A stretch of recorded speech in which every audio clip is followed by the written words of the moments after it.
today is about how to get what you really want out of your life on a consistent basis. Now, in order to get what you really want, you got to know what it is, which for most people is a unique concept. Seriously, when I ask people, what do you really want? The answer I usually get is something like, well, I don't know, or something general like, well, I wish I had a better relationship. I wish I could start my own business. I wish I had more money. I wish I could be more successful. The challenge with all those responses is they're so general, and they're not what you really want anyway. People don't want relationships. People don't want money. They don't want businesses. They don't want to be thinner. What we all want are the things we think we're going to get from those changes in our lives. Everything that you really want in your life comes down to one thing. You want some kind of change in how you feel, or what I call a change of state, the state of mind or body you're in at that moment in time. We all want to change how we feel. Somebody says, I want to get married. They want to get married because of what they think that will give them. Or I want a relationship. They think it's going to give them a certain kind of feeling. That's what drives all of our behaviors. Challenge me on this. See if you can find an exception. Is there anything in your life that you really, really want that the reason you want it doesn't come down to eventually some feeling you're going to get if this thing happens in your life? I'll tell you over and over again, no matter what exception someone has tried to find, if I keep asking them, well, why do you want that? But why do you want that? But why do you want that? Eventually they get to a point where they go, well, because it makes me feel good. And so that's what we really want. We want to feel good. We want to have those special feelings inside. In other words, we just want to be able to manage our emotions, manage our states, and create what we really want emotionally in our lives. Everything we do, we've already said, is to create pleasure. That's an emotion. And to avoid pain. That's an emotion too. And if we want to change our behavior, the quickest way to do that is change how we feel. I mean, think about it. Haven't you had a situation in your life where you did something, and after you did it, you said to yourself, I can't believe I said that. I can't believe I did that. That was so stupid. Have you ever had a situation like that? I mean, an area you're normally pretty smart in. You just did something really dumb. I know I have plenty of times. Haven't you also had the opposite experience, though, where you were on a roll, where things were just flowing, where it was like you were unstoppable, and you don't even know how you were doing it. You were just like flowing, where after you did it, somebody said, you do that? And you went, yeah, that was me. And you didn't know how you pulled it off. You were rather proud of it, though. Haven't you had those kind of times where you're just on a roll? So I got a question for you. What's the difference in your behavior? Why is it in one situation you perform brilliantly, in another situation you perform, how should we say, brutally? The difference is not your ability. What we do at any moment in time in that moment is based on the state that our mind and body is in at that moment in time. In other words, what people can do is absolutely incredible. What they will do is usually disappointing. And the difference is not their capability, but rather what state are they in right now. If every time they think about public speaking, they associate fear or pain, that's going to change their state. And all of a sudden they're going to feel tight in their body, and their whole emotional state will change, and they're not going to get the most out of themselves. But if whenever they think of public speaking, they think of absolute pleasure, they're going to be in a great state of mind, and they're going to get more out of themselves. I mean, think about it. When you're feeling really frustrated, do you behave the same way as when you're feeling like you're on a roll and things are flowing? Obviously not. You have the same ability, but things act and behave differently coming out of you. You speak differently. You communicate differently. Everything changes. Or I'll give you another example. Have you ever forgotten something simple like your own home telephone number or address or how to spell the word the? Ever had one of those enlightening experiences? Now, you know how to spell the word the. How come you couldn't remember? The answer is because you're in what I call a stupid state, right? You were in a state of mind where your brain wasn't able to get a hold of the answers. The answers are there, but you couldn't get there. So I believe one of the most important things, probably the most important thing that you and I can do in our lives to create the power and joy and passion that we really want is to learn to manage our own states of mind. In fact, think of the cost of not managing them. If you don't manage your emotional state, it'll cost you virtually everything you want in your life. Friends, family, success, and just the joy that every one of us wants to experience on a daily basis. Hey, let me ask you a question. Is what happens in your life the thing that determines how you feel at any moment in time? Yes or no? In other words, it doesn't matter whether or not, for example, the economy is doing really strong as to whether or not you feel good. Most people say no. Some people say, well, you bet. Does it matter how your relationships are going? Does that determine how you feel? Is how you feel determined by the weather, by how much sun or rain there is? Is it determined by how other people treat you? I'm here to tell you the answer to that is no. I'm not saying that it doesn't complement or support you feeling one way or another. I'm saying how you feel at any moment in time is purely designed and the result of how you are directing your own mind and body at that moment. What I'm saying to you is no matter what is happening in your life, you are in control of your own states. And once you understand that, number one, and number two, you use that ability, you now have control over your life at a whole new level. And you have more fun and joy and passion than you ever dreamed of once you take that responsibility and take that control. Now, for some people, when they say, well, that seems like a heavy responsibility, well, look at the opposite. What's the price of not managing your states? Well, I'll ask you a question. What does John Belushi, Elvis Presley, Freddie Prinze, Jimi Hendrix, Janis Joplin, and Marilyn Monroe, what do they all have in common? They're all people that never learned how to manage their state, that's what. They all were people that had every reason in the world to be happy by anybody else's standards, but who destroyed themselves, literally killed themselves in the end. I mean, Belushi's one of my favorite examples. Why? Because I like this guy. Didn't you? Wasn't this a fun guy? I mean, if you were to think of somebody, didn't he feel like this guy that you could connect with? I don't know about you, but I really enjoyed him. And millions of other people did as well. He had what most people would think would make them happy. He had all these people that loved him, appreciated his work. He got to be creative. He was in movies. He was in television. He was on Broadway. I mean, here was a guy that was spontaneous.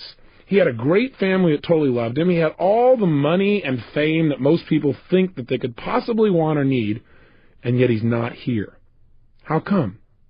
He's dead. Why? Not because of old age, you'll recall, but because this man did not know how to control his own emotions within himself, and he tried to change the way he was feeling by using drugs. He used drugs as a way to change his state, and he's no longer here. And neither of the other people I mentioned on this list. Think about it. There's a major price in not managing your state. And in managing your state, there's major rewards. Now let's contrast Belushi with a friend of mine. His name is W. Mitchell. One of the people in the world that I only love most, but I also have the most respect for. W. Mitchell's a unique guy. 15 years ago, he had a unique experience, one that most people would never forget. He was driving his motorcycle 65 miles an hour down a freeway when something caught his attention. When he looked over while he continued to drive forward, he got fixed on something. I don't know if you've ever done that. He got stuck there a little too long. Well, when he looked up, he was traveling 65 miles an hour right into the back of a Mack truck that had stopped in front of him. In a last-minute, split-second decision to try and save his own life, he slammed himself on the ground, and he slid 65 miles an hour underneath this truck across the pavement. Then the worst thing happened. The gas cap popped off. Fuel spilled out all over the place, and then from the friction, exploded and ignited. 3/4 of his skin was burned off. His entire face was mutilated. His fingers burned all the way down to the knuckles. He woke up 2 weeks later in a hospital bed in searing pain, fearing to even breathe. Now, for most people at this point, they'd say, hey, I'm out of here. Why stick around in this body? I'd rather just die. But not only did he not die, but he's become an example of true possibility for people all over the country. I mean, this gentleman could not even take drugs because his body was in such bad shape, but when people met him, they thought he must be on drugs because he seems so up.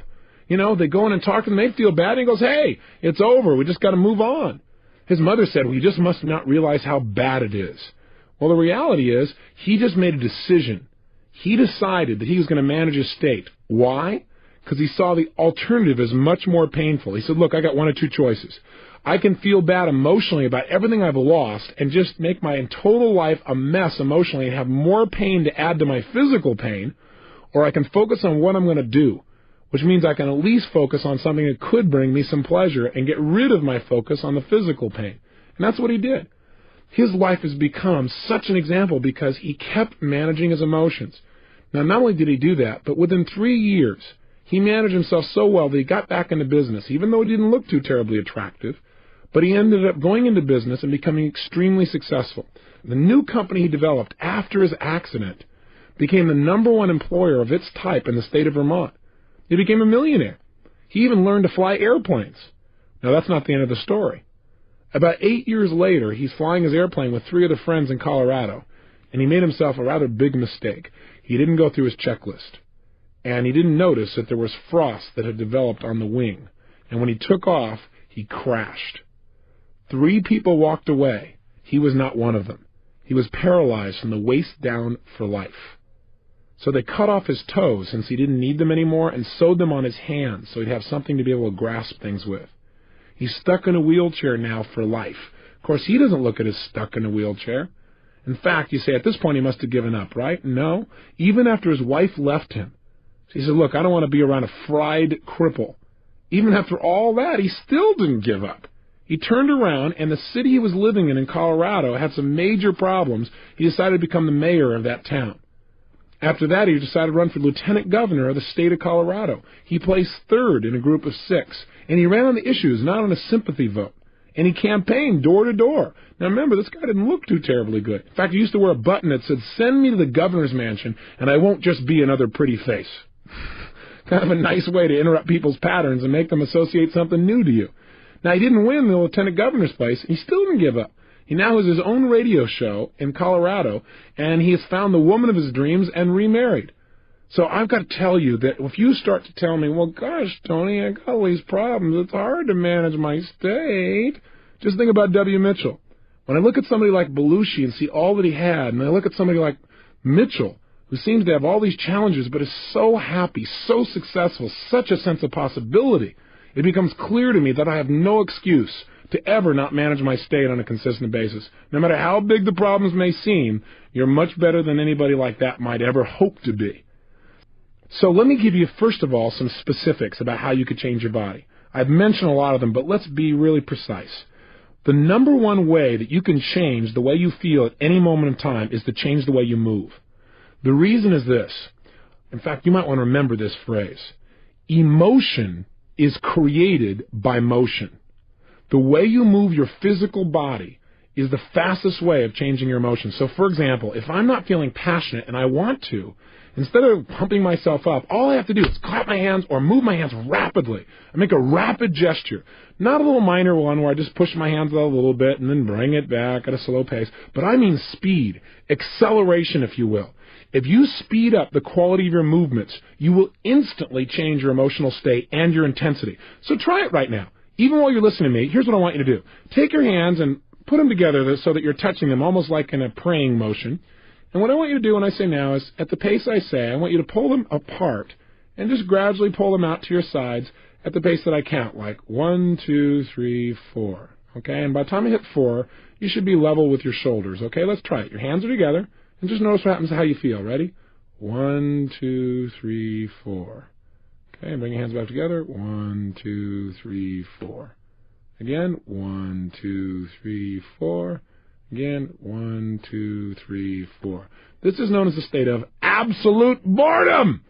Right. So let's try something new. Let's try moving more rapidly. This time, instead of 1, 2, 3, 4, when I say now, I want you to pull your hands apart and don't limit them to the length of your shoulders.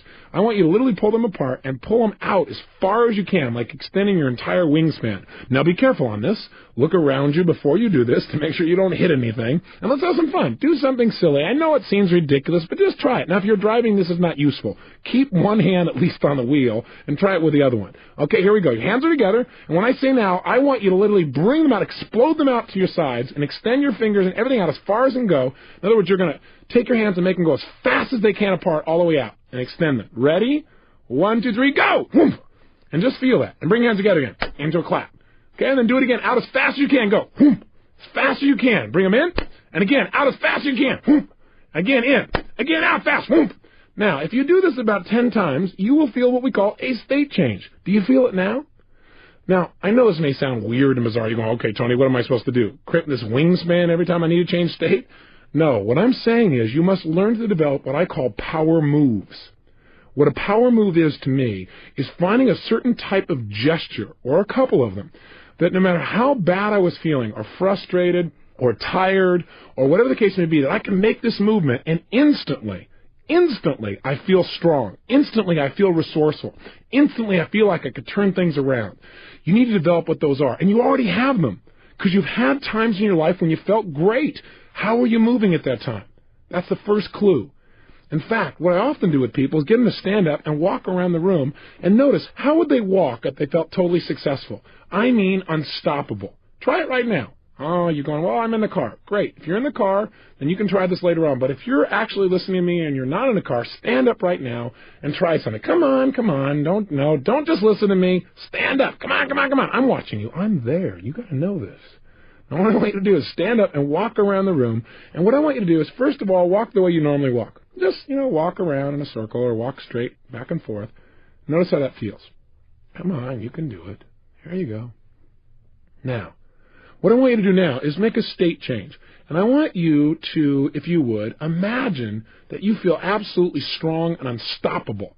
I mean, in your power. And what I want you to do is just walk around the room as if you felt unstoppable and powerful. And move your body the way you would be if you were unstoppable and powerful. Go ahead and try it right now. Go ahead, walk around the room and actually strut the way you would strut if you felt unstoppable and powerful. Make a gesture or two the way you would if you felt unstoppable. And then try to go back to the opposite again. Go to feeling not confident, not sure, and walk around the room not sure about whether you can succeed, making gestures like you're not sure. Feel the difference in your body. I want you to get an example of that. Then back to confident again.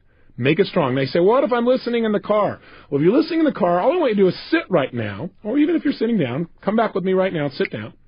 What I want you to do is just notice how you can change your state from being bored and tired to feeling energized just by changing your body. So try this.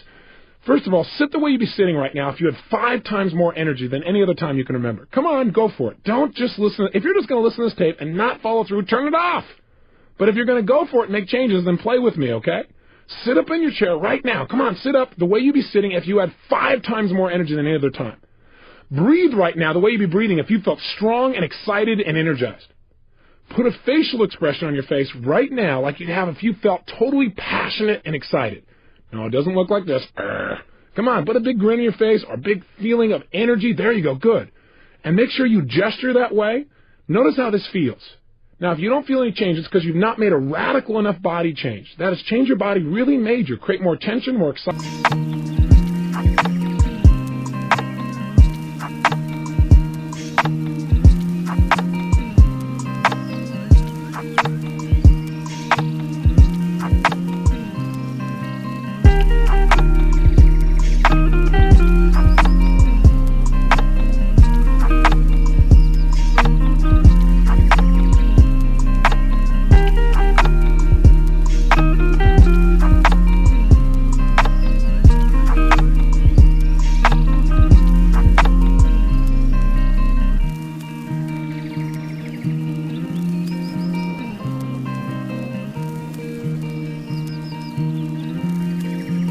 Whatever it takes.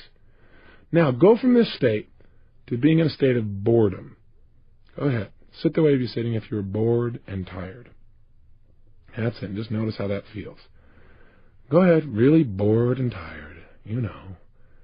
And as you're sitting there bored and tired, I got a question for you. Did you change your body to do it? You bet you did. What did you change to get bored and tired? Well, did you notice anything happen to your head? Did it go down? Did you relax any of the muscles? What happened to your breathing? Did it change? How about your facial expression? Does your muscles go slumping or slack? Now try this. Get back to energized as fast as you can. Oh, come on. Play with me. What I want you to do just for a moment is practice snapping yourself from being in a state of being bored and tired into a state of energy. It's going to be very valuable for you. Let's try it. Back into an energized state. Come on. As energized as you can get. Come on. Sit up in your chair. Breathing with some energy. Feeling strong. Come on. Even more energized than before. Now go to bored and tired. Back to energized. Come on, as fast as you can. Snap yourself. I know this looks weird if you're driving in your car and somebody's looking in the other window, but hey, it'll make their day. You'll change their state. Come on, if somebody else in the family's watching, they don't have to know what's going on. Just go for it. Here we go.